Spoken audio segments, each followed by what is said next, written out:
also a part of, okay.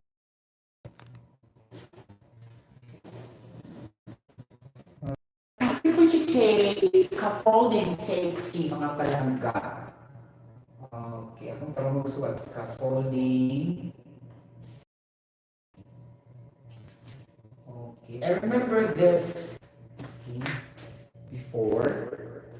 Okay, and then at the time, I don't have any idea because I thought the questions will be more on, opinion. Oh my God, he's asking. That is the that was the first interview that talks about a lot of technical aspects like that. That's one. I forgot the company. That's been quiet before. Like that, and the offer is $3,000, things like that, and then 12 hours, really ala tool. 12 hours for $3,000 per month is the salary for safety engineering quite things like that, and I wasn't able to make it. Things like that because the question is very difficult, really, guys. I have to admit it. And I'm not also scaffolding specialist. Though all safety professionals know the basics of scaffoldings, but there are calculations. Though if you study also calculations because we are engineers, you can understand, but we are not studying that one. That's we cannot answer. Though others can answer and some cannot answer also. Okay. So scaffolding, so we need to have 3 types of scaffolding. The medium duty, right? Like that. The heavy duty. So it talks about the capacity. I forgot. Wait for a while. I have to remember. Okay. I'm not really that sure, but let's say if I can still remember, huh? Okay. So it's gonna be the unit is sorry. So it's gonna be capacity. So it's gonna be if you talk about capacity, nag-review ba? Okay, it's gonna be pressure is equal to force over area, right? So we can it's Newton per square meter, and then how can we convert this to kilogram per Newton? Here, kilogram per meter square, like this. Okay. So it could either be Newton per square meter or kilogram per square meter, right? And then since you are having the dimension of your scaffold, plank, see like that. Okay, like this. Okay. I didn't a little bit about this because we studied this in Saudi Aramco before, but sorry if I can still remember. But the length, oh my gosh. Okay, like this. The length and the because the scaffold, right, not a perfect square. I think so. The scaffold platform. So let's assume that it's gonna be a rectangle. The formula of area is just length times width, right? Okay, you get the point? Length times width, so it's gonna be like that. So we can say mga palangga, kung hindi here, then if you have a unit of Newton per square meter and also kilograms square meter, then we can compute the capacity by having the pressure itself. That's why I did not go directly to the capacity because there's a surface area in the denominator. So that I can cancel after that and I have the capacity. Get the point? So I don't directly if I don't go directly to the memorization, I will be wrong, right? Okay. So what the capacity here is after na talaga siya, when you multiply the pressure. Okay. Capacity is equal to the pressure times the surface area of your scaffold. Okay. So the capacity here is what we mean as a safe working load, or the SWL, things like that. And then if that is the case, then our pressure, let's say, kilogram per square meter, and you have the area, square meter, when you multiply that, it will be cancelled, so you have kilogram. So kilogram now is the unit of your capacity and your safe working load. So I will start with pressure. At the point, so things like that. But since you put materials and personnel in the scaffold, there's a pressure in that surface area. So by theory and principles, you have pressure at that platform. You get the point. Then, so that we can get the capacity, then we need to multiply the pressure, which is in terms of this one, okay? So this is still this is still force mga palangga ko. Because this will become pound. Okay? Later on, it will become pound per square inch. So we have PSI. Okay, so you convert another 2 inches. So we have PSI that's coming from pound into pound. Okay. How many, nakalimut ko. Okay, let's try our very, very best. Charot! Okay, so 1 pound is equals to 454 grams. Okay, stock knowledge. 1 pound, 454 grams. And then 2 inches, blah, blah, blah, so on. So because our inches will be in the denominator. So class. Okay, I think 1 kilogram, let's review a little bit. I am sure 1 pound, because I memorized this in elementary. So 1 pound is 1 kilogram is equal to 2.2 pounds. So nakailuha ka something. So mali mo siya ng 1,000. So sa 2 pound, pounding with times 2 sa dahil mo siya kaluha. So it's gonna be 2 pound. That's your point something. Hindi ka times mo sa 2. Hindi mo sobra man siya. Charot! 2 point something. Good. Okay na din. Mag-reach on proportion ta sa algebra. Okay? Algebra math. Mungkin ako kadapag sa sa engineering. Hindi ko kakuan. Mag-reach proportion dahil ko. Diba? Let's prove lang ha. Kasi mag-type ako memorization. Prove ko siya guys. 1 kilogram is close to 2.2 pounds. 1 pound is close to 4.5 grams. Sure na ko ani. But I have to prove. Being an engineer, we need to prove. Right? If it's correct or not. Nakakaloka. Okay. Remember the formulas. Right? Itaas na sugod. In fairness. Okay, mga safety officers sa ekonomiya. Okay? Now, regarding the scaffolders, things like, it's not a job of safety officer, it's the job of safety engineer. But later, you will go there.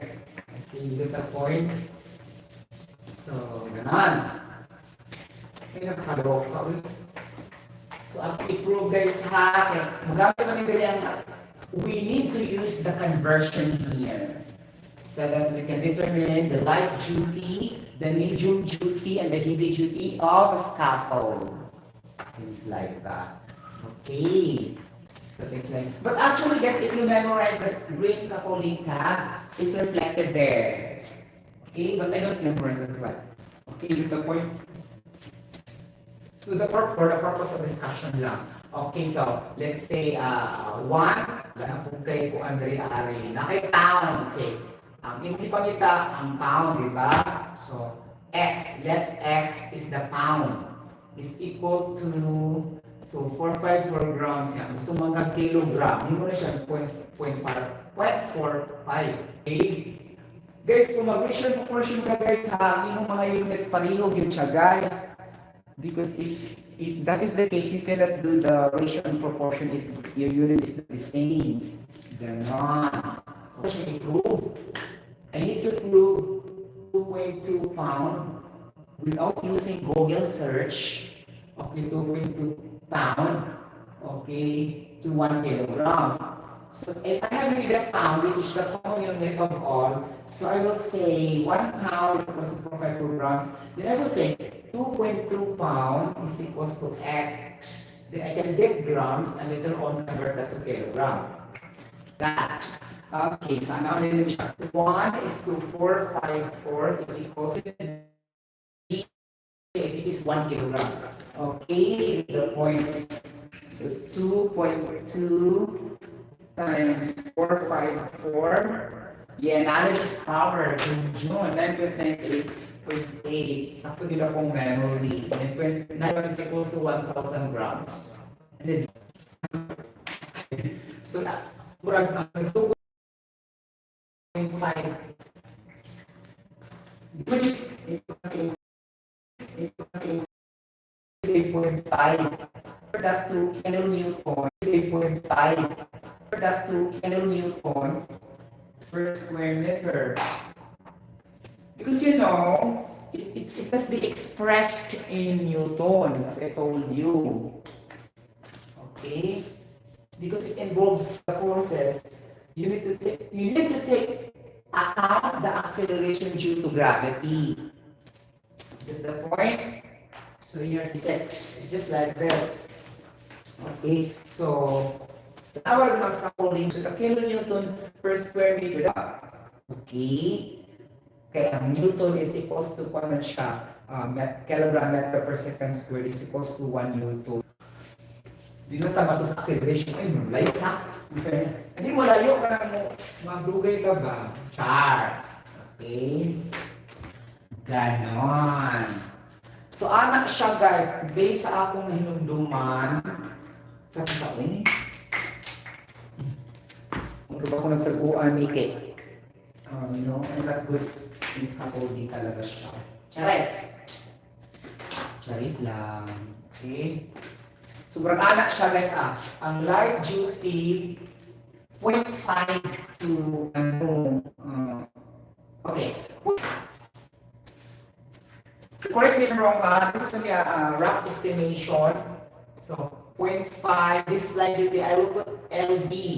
Okay? Kung hinatong muna ko, no? O, sige, go. So, LD, light duty, 0.5 kilogram per square meter up to 1.5 kilogram meter square per square meter. Ang atong medium duty will be from 1.5 ganon to ano siya mga 2.5 kilogram meter square. Ang atong medium duty kay 2.5 kilogram meter square above. So, kasi sign sa above, katong muana katong greater than, less than, sa patuloy, kaya sa, basta gikaon ang buka, bato siya sa number, sa elementary na pasaha. Basta gikaon ang number, patubang buka niya, 5 kilogram meter square, greater than, so, let's only go back. The point. And then, how can we convert, let's say, if we convert meter, how can we convert that? Do that. Ito na mga palaging game. Okay. From mass to, ito yung kilonewton, no? So, from mass to force. Okay. Ganon. Ano naman yung pressure? The pressure na yung shot. Charot. Nakakaloy. Ako na yung ano. Hindi ko guys complicate ko ba man. Based on memory nga ng siya. Mass times acceleration due to gravity. Because kanina kung A ganit siya guys, horizontal maganda siya ng movement. Second law of Isaac Newton. Yung kanina F is equals to mass times G is a downward motion. Muna ito maglamit na downward and right to the left. Horizontal. So, gamit natin F is equals to mass times G. With the point. Okay, like that. Now, if this is directed downward, I'm considering that as actually okay, because the weight no adto sa taas, muna siya upward force. So, ito pa, upward force is equals to the weight, the force that, okay? So, that is also equal to weight. So, the upward force is equals to force. So, that's why force is equals to weight. So, that's why we need to substitute the weight here from F. Kasi we can obtain weight is equals to mass times acceleration due to gravity. So, na siya kalabutan dari ari mo. Diba? O ganun siya mga talaga kung kita. So, saan na kami mo aroon? Charot! Okay. Remembering when you look at pressure, the weight directed downward in the platform will have pressure. Okay? Because the unit also are a little bit complicated. Charot! Okay? Nakakano. Okay, it's gonna be meter per second. And then our force here, see, is just equal for the force. And then weight, muna na siya, weight equals to mass to acceleration due to gravity. Oh, mass equal. Guys, some are using perfect, which is 10 meter per second squared. And because squared and 10 meter per second is just approximately equal, or in that is in the metric system. In feet or English, we have 32.2 feet per second squared. 32.2 is also equal to 32, like that again. But we are using the ano na siya, the meter per second. Okay, so ano na yun? The Bluetooth device is so makuha din mo guys. Okay. Makuha din mo ang imong kuan, imong force.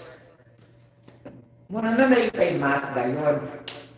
Ang kanayong mass mo na siyang grams, pound. Mass mo pabili na wala itong mga action due to gravity, pressure, force because of that derivation. Okay? Buto ko sa buto, siya ikalit. Okay, na siya pinaghugutan. Why the unit becomes like that in the scaffolding tag. And we should understand that way. Okay. Ayan. Okay, ano man ito no? So, pressure over area. Ano naman meter per second squared. Okay. And then meter squared mass is equal. Tama ba? Yes, crisscross multiplication. Okay, crisscross. Okay. Mass times ano na siya no? Makansilin mo sa meter. Charot. Di ba? Okay. So, ano na yun? Oh. So, muna yung karoon na hindi yun na. Okay, anak. Oh. Okay. Yung area, guys, meter squared na po na siya. Area 10 mass 9.8 meter per second squared. So, maana din ka, mass is equals to 0.5 meter second squared. Okay? Okay, naman siya sa kilid. Okay? So, 0.5 na siya sa kilid, divided by 9.8 meter per second squared, na kilogramo na siya. So, di ba guys, sa rules sa math, na siya, okay, lain man siya nga version, pero parihar na siya sa usa ka version. Nga katong kilogram per square meter. So, pariho. For me, I would rather use the ilang na siya mga pala. So, let's say, 10 na siya. Waikida ba? Makuha niya. Masango niya pa. Kato lang akong sundo lang gito na pong waikida. Okay, waikida guys ha. Ayan na lang. Charosh. Charot ay. Wala. Uy, saan na ito ani ron? Kung calculator na. Calculator na. Kaloka. Sana na lang. So, ito lang yung 10 guys. Okay. Kasi ko naman siya ako pag libro na may 10. Okay, pag elementary gani ang acceleration due to gravity kay 10 meter per second squared. Like that. Okay, so let's use 10 for, okay, so let's say 0.5. Yun na juga sa Sotero. Yes, yun na juga ikuan na. Charot! So 0.0510. 0.0510. And this is kilogram meter per square newton. Convert this to kilonewton. Oh, move 3, 1, 2, 3. Ganun siya. Okay. So, kung paano siya ng newton, ano na? Okay. 1,000 newton is equals to 1 kilonewton. O, ganun. Pero na ni mo. Char. So, 0.050 times 1,000. Divided by, chares. Okay. Okay. So, mahimo na siya. Ang imong 0.5, mahimo na siya. So, again, surface area and acceleration due to gravity. Okay. Because directed downward. Okay. Get the point. So, it's also covered from the second law of motion of Isaac Newton. Okay.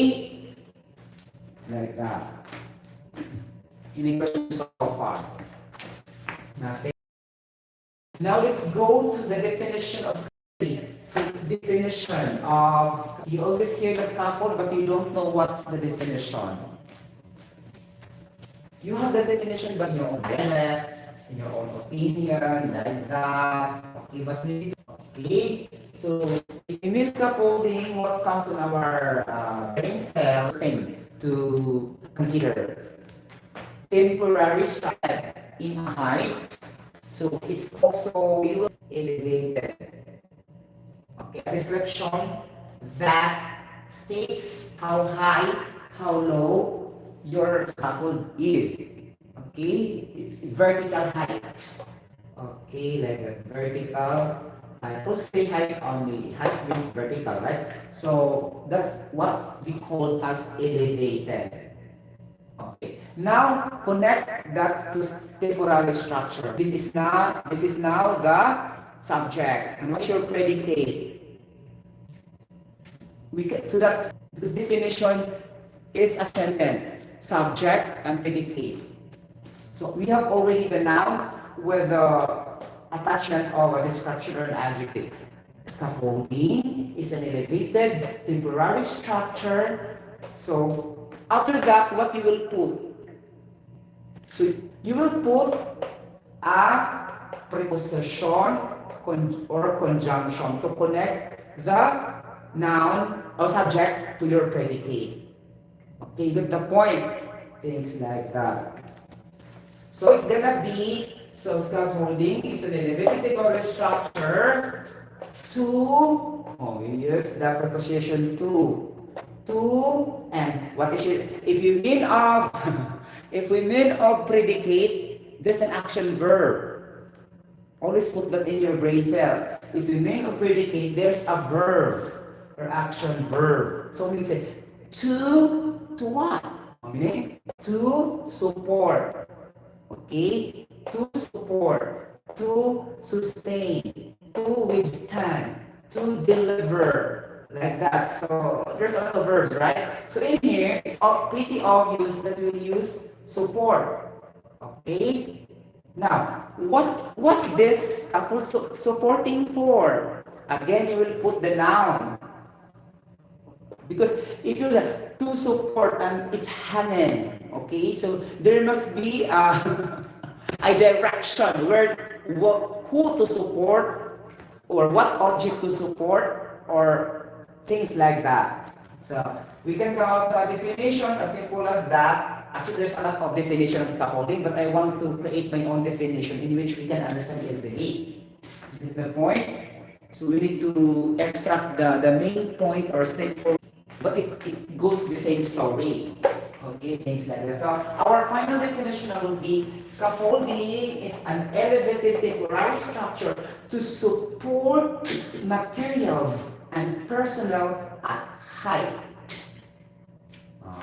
As easy as that. You get the point. Again, scaffolding is an elevated temporary structure to support materials and personnel at height. But that is not limited only to materials. It could be your resources, it could be your tools, or any equipment that you try to bring in your platform at height. So that's only the representative nouns that we are using generally, because the personnel will always use that equipment and tools. And then if there's no personnel now, useless. They will work in the scaffold, then there's equipment there or fixed in that definition. But what will be changed? Material. The materials are general, that could represent tools, equipment, machine, kabush, bibingka, coffee, because anything you can do outside. Kaon baron ka dito, may magbuot mo. Pag saka pa siyang materials, represent to tanan. Okay. Pwede siya welding machine, pwede siya kung sa pamananiha, yung bit-bit dito sa taas. Muna siyang pasabot sa materials, generally, except human being. A human being is not a material. Get the point? But objects are materials. Any kind, whether it is solid, liquid, or a gas. Okay, get the point?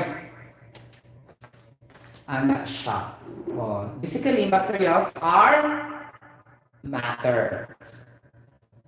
Okay, nasa taan. Matter is anywhere space and has mass. And matter is singular and plural in form. There's another term, you will use matter in another utilization. Love is all that matters, like that. That's another English for the matter. But what we mean of matter here is a chemistry matter that represents substances, materials, like that. So there's what do you call this one? Homonyms for this. A verb, linking verb, things like that. Love is all that matter, like that. What would matter is like this, is this one. So there's another utilization of the word matter, and that's the time there's a plural for that.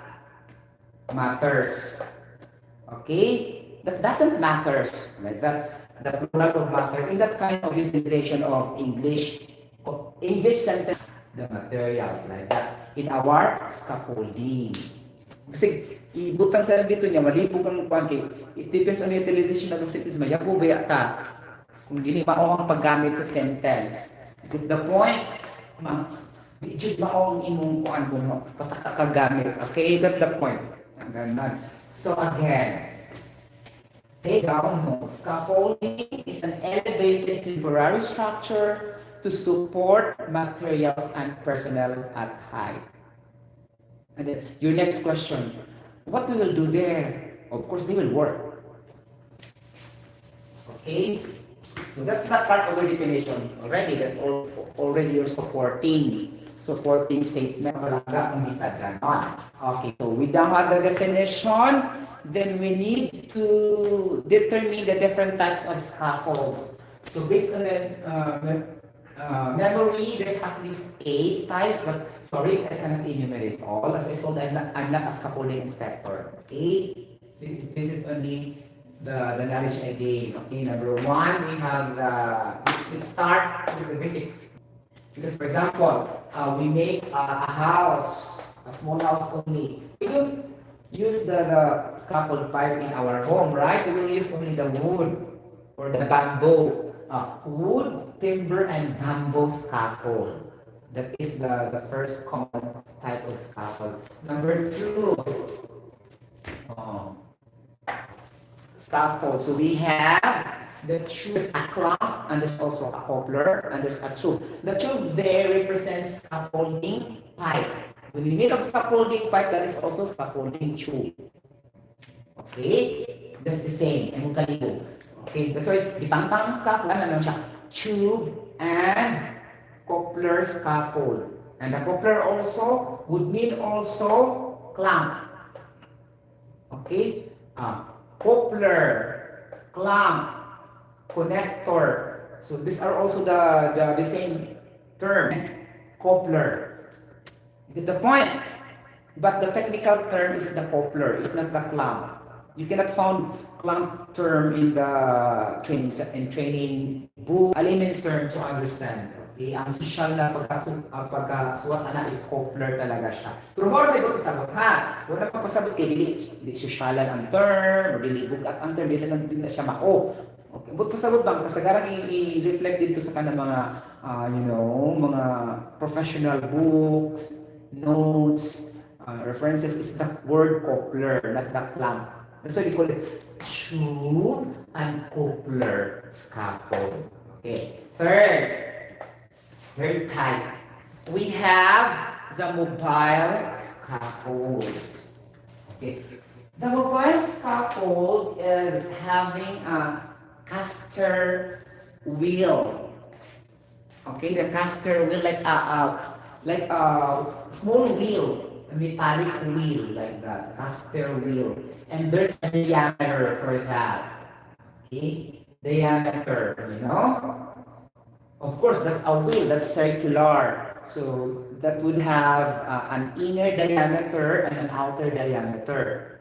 Okay, it depends on what you are trying to refer for that particular circle. But normally we are referring to the outside diameter. Okay, now. Caster wheel. Okay. Caster wheel. Okay. Diameter. Okay, ganon. So, now, in your light duty, there's a specific caster wheel diameter of the wheel to be used.